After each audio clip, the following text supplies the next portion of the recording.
Bernie Sanders and Hillary Clinton are very, very concerned about the people of Puerto Rico.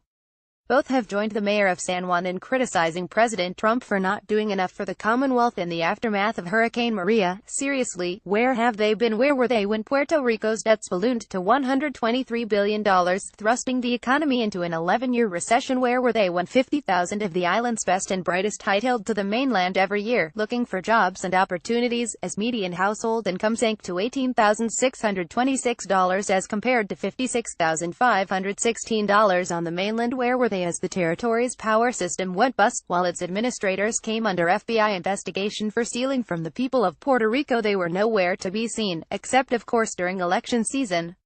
As more Puerto Ricans left the island looking for work, they swelled the Hispanic population in Florida, a group that Hillary Clinton's campaign determined was key to her success in the state. In Orlando alone there were 80,000 registered Puerto Ricans.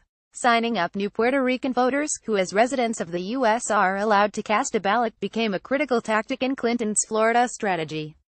Polling determined that 74% of the newcomers were likely to support Hillary, as compared to 17% that fell in Trump's column.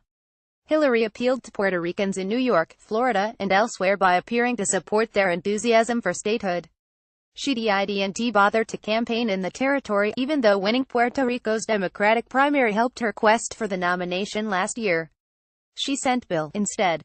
That's ironic because it was President Bill Clinton who signed the repeal of Section 936, the 1976 tax provision that exempted corporations operating in U.S. territories like Puerto Rico from federal taxes and caused a surge in economic activity on the island.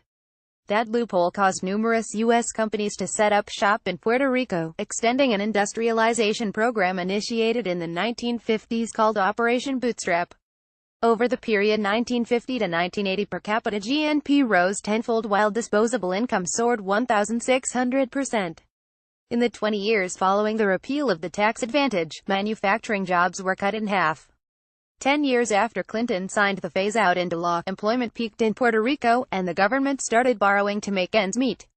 Meanwhile, Bernie Sanders, also campaigning for Puerto Rican votes, was one of the few that voted last year against the Puerto Rico Oversight, Management, and Economic Stability Act, called PROMESA, describing it as a return to the worst form of colonialism. The PROMESA established a board, similar to those enacted to oversee the rescue of New York in the 1970s and Detroit in 2014, to resolve the island's financial situation and to rebuild its economy. Bernie was bound to hate the measure, especially since one of its key missions was to reduce the island's minimum wage. Given that cheap labor abounds in neighboring islands, and the Commonwealth's persistently high unemployment, the federal minimum of $7.25 is injurious. Soon after losing the Puerto Rico primary, Sanders dropped the issue. To be fair, Clinton and Sanders are not alone in having ignored Puerto Rico's problems. Legislators on both sides of the aisle have stood idly by, hoping the territory's unpayable debts would miraculously disappear.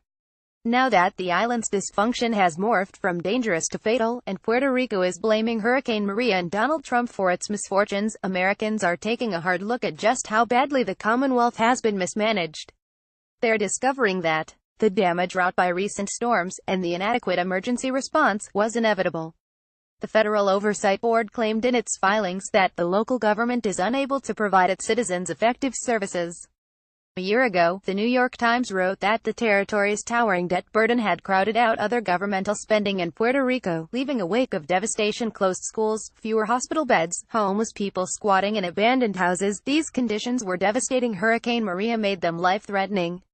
As disastrous as Puerto Rico's overall finances have become, the management of the territory's no-bankrupt power system, the source of much of today's distress, has been even worse. The utility, called PREPA, has for decades sent free power to 78 municipalities, many government endeavors, and even to for-profit businesses, as the Times reports, leading to high bills for private citizens and declining service. The system long relied on imported oil. The management has been accused of improper use of substandard fuel and of profiteering. Weeks ago, before any major storms had hit the island, PREPA's management warned that outages might last up to 6 months, given the antiquated state of its infrastructure. In September, the Times quoted a 2016 report saying that PREPA appears to be running on fumes, and desperately requires an infusion of capital, monetary, human, and intellectual, to restore a functional utility. No wonder most of the island is still without power. If any good is to come out of the devastation of Hurricane Maria, perhaps it will be that Americans learn that political corruption fed by high taxes and a bloated bureaucracy is a toxic combination. This is not Venezuela. This is a U.S. territory, and a struggling neighbor, which needs our help and a serious economic reboot.